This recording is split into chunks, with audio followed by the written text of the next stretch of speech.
Con independencia do debate sobre se as rebaixas son unha oportunidade pro consumidor ou se mercamos cousas que non precisamos, esta mañá os centros comerciais de Galicia que abriron estaban cheos.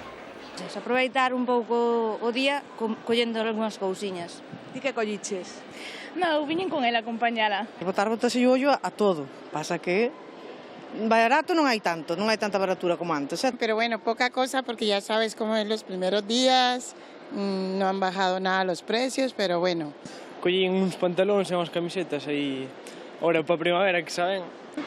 Compensa o aforro? Hombre, sí, porque a lo mejor... A veces, non sempre. Os máis destes comercios indican descontos do 50%, pero poden chegar a máis. Os reis confundíronse nas tallas e hai que cambialos. Vimos cambiar cousas que compramos antes de Reyes, que encontramos as máis baratas. Vimos cambiar as cousas que nos trouxeron os Reyes que non nos sentan ben e vamos a aproveitar para facer os cambios e, bueno, aproveitar tamén a mirar algo para as rebaixas.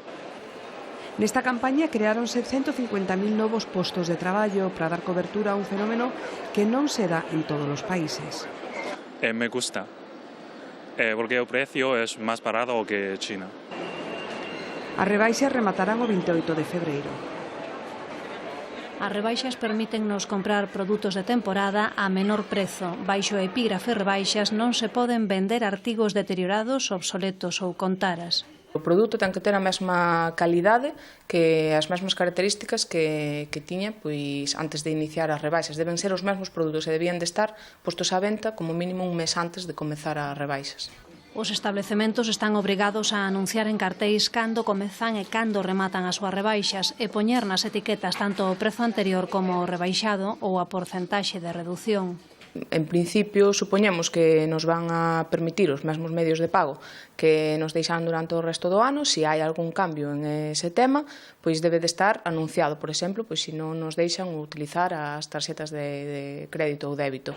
Na Unión de Consumidores de Galicia recordan tamén que no caso da electrónica a garantía non se ve afectada en período de rebaixas. Son 2 anos que o establecemento nos pode ampliar se quere, pero como mínimo 2 anos.